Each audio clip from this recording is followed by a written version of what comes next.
여러분, 구강성교가 두경부암의 원인이 될 수 있다는 사실 알고 계셨나요? 건강보험 심사평가원 자료에 따르면 최근 10년 사이 두경부암 진료 환자는 41%, 두경부암 중에서 구인두암 진료 환자 수는 56% 증가했다고 합니다. 두경부암은 말 그대로 머리와 목 주변에 생기는 암을 말하는데요. 원래 두경부암은 대표적인 원인이 흡연과 음주였습니다. 그런데 최근엔 또 하나의 원인이 크게 주목받고 있는데요.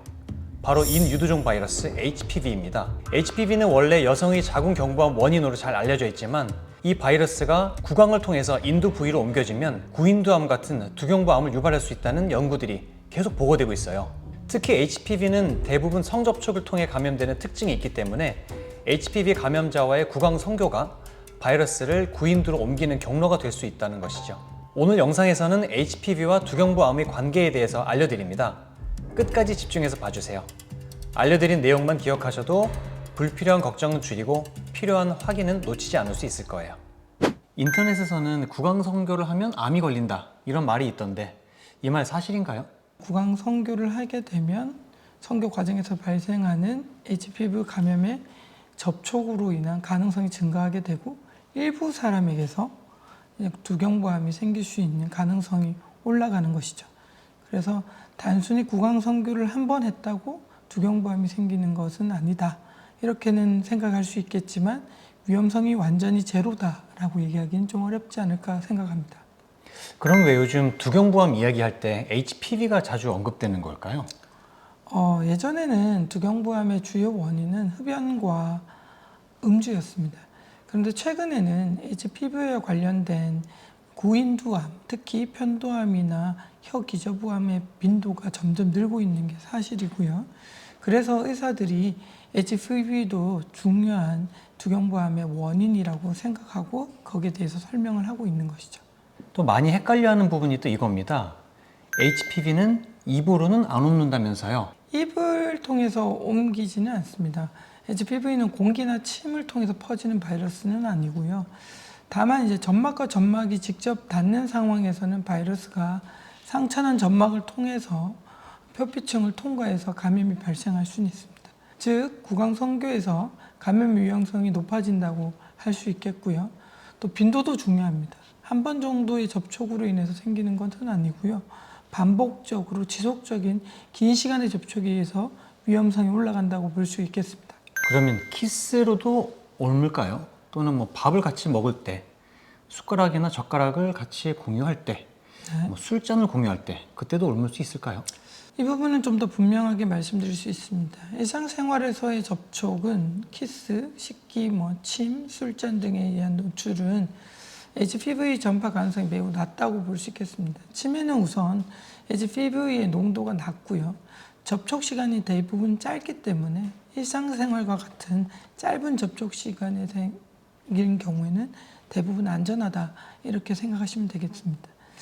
반면에 이제 구강성교처럼 마찰로 인한 손상이 잘 생기고 접촉 시간이 긴 경우 또 성관계 빈도가 높은 경우 위험성이 올라갈 수 있겠고요.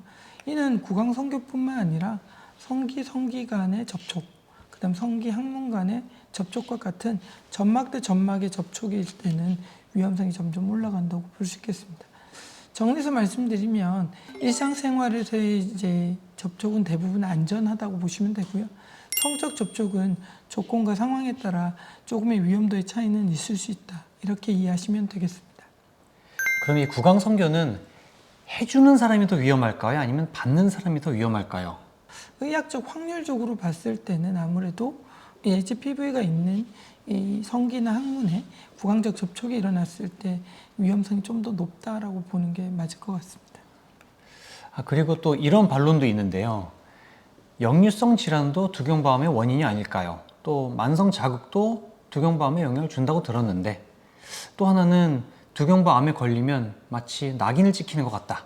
그런 이야기가 있어요. 이 말들은 전부 틀리지는 않았습니다. 두경부암은 흡연, 음주뿐만 아니라 만성염증, 위산역류증 외에도 HPV 감염 과정 여러 가지 요인에 의해서 생길 수 있습니다.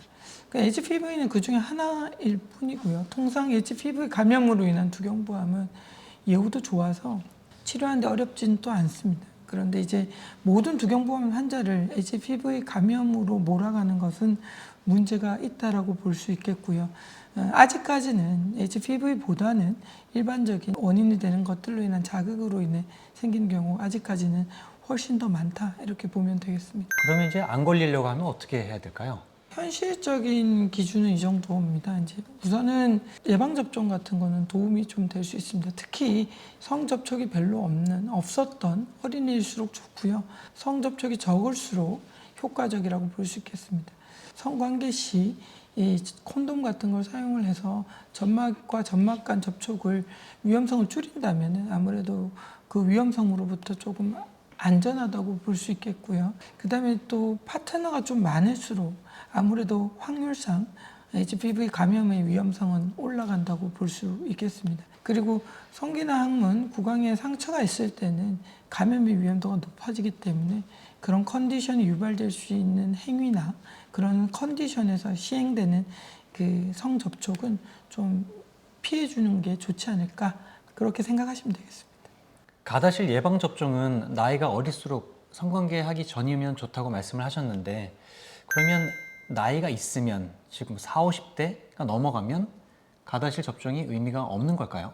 꼭 그렇다고 보기는 어렵고요. 가다실 요즘에는 국가를 주로 맡게 되는데요. 이미 감염된 HPV를 예방하는 효과는 없습니다.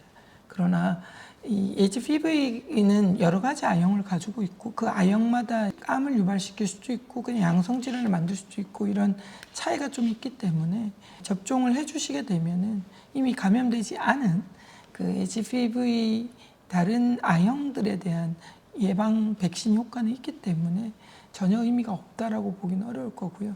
성생활의 빈도가 좀 높은 분들이나 다양한 파트너를 공유하는 경우에는 아무래도 의미가 없다고 보기는 어렵고 도움은 좀 된다라고 생각할 수 있겠습니다. 그럼에도 불구하고 성접촉이 적었던 나이, 아주 어린 아이들에게서 아무래도 HPV에 대한 접촉이 드물기 때문에 훨씬 더 효과적이다. 그렇게 이해하시면 될 것 같습니다. 그럼 이제 조건에 따라서 성관계 파트너가 많다던가 관계 횟수가 많은 경우에는 5, 60대가 되더라도 백신을 접종하는 게 좋겠다 이렇게 생각해도 되겠죠? 여유만 된다면 접종하시는 게 도움이 된다고 생각합니다. 마지막으로 그럼 어떤 증상이 있으면 한 번쯤 두경부암을 의심해야 할까요? 다른 암들과 마찬가지로 두경부암도 초기에는 증상이 아주 뚜렷하지 않은 경우가 많습니다. 그래서 더 헷갈리고 이 정도는 흔한 거 아니야? 이렇게 생각하고 넘어가기가 쉽습니다. 한 2주 이상 지속되는 다양한 증상들이 생기게 되면 한 번 정도는 의심해 보셔야 됩니다.